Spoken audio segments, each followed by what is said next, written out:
داتا صاحب رحمتullah علیہ لکھا ہے کہ شیخ ابو طاہر رحمتullah علیہ نام کے ایک درویش تھے، ایک دراز گوش پر گدھے پر سوار تھے، مرید نے لگام پکڑی ہوئی تھی، جا رہے تھے، رستے میں ایک شخص نے آواز دے کے کہا او زندیق جا رہا ہے، بے دین جا رہا ہے معاذ اللہ۔ مرید کو غصہ آیا، اس نے کہا میں نمٹ لوں گا۔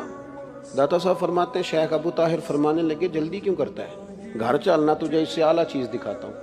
بڑی مشکل سے ٹھنڈا کر کے اسے گھر لے آئے، گھر لا کے نا الماری سے خطوط نکال کے دکھائے۔ کسی نے شیخ ابو طاہر کو کہا تھا آپ اس وقت شیخ الاسلام ہیں، سب سے بڑے بزرگ ہیں دین کے، کسی نے لکھا تھا آپ مجدد عصر ہیں، کسی نے لکھا تھا ولی کامل ہیں۔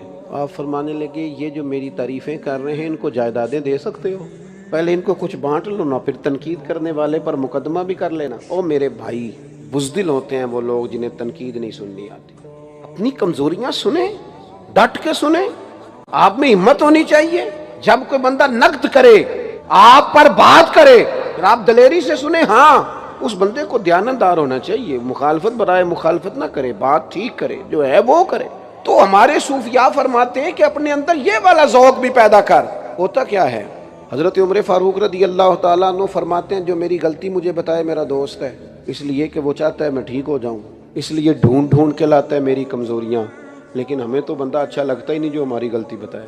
بعض لوگوں کا بس نہیں چلتا، آپ یقین کریں وہ تنخواہ پہ بندے رکھیں جو صبح و شام ان کی تعریفیں کریں۔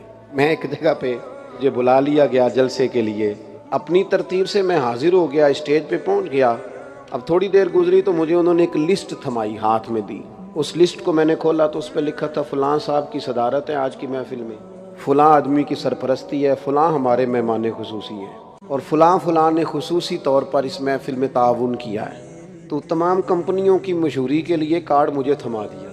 اب وہ میں نے لپیٹ کے جیب میں ڈالا اور میں اپنی گفتگو کر لی۔ ابھی تقریر میری مکمل نہیں ہوئی تھی کہ وہ میزبان آئے اور میرے کان میں آ کے کہنے لگے وہ مہربانی کریں 2-4 نام آپ لے دیں۔ میں نے ان سے کہا کہ جب آپ ٹائم لینے آئے تھے تو آپ نے مجھے کہا تھا نبی پاک کی تعریف کرنی ہے۔ کرو مدح اہل دول رضا، پڑے اس بلا میں میری بلا، میں گدا ہوں اپنے کریم کا، میرا دین پارا انا نہیں۔ آپ نے کہا تھا حضور کی تعریف کرنی ہے، کر دی۔ میرے عزیز تھوڑا سا نا اپنے اندر خودداری اور عزت نفس والا معاملہ انسان کا ہونا چاہیے۔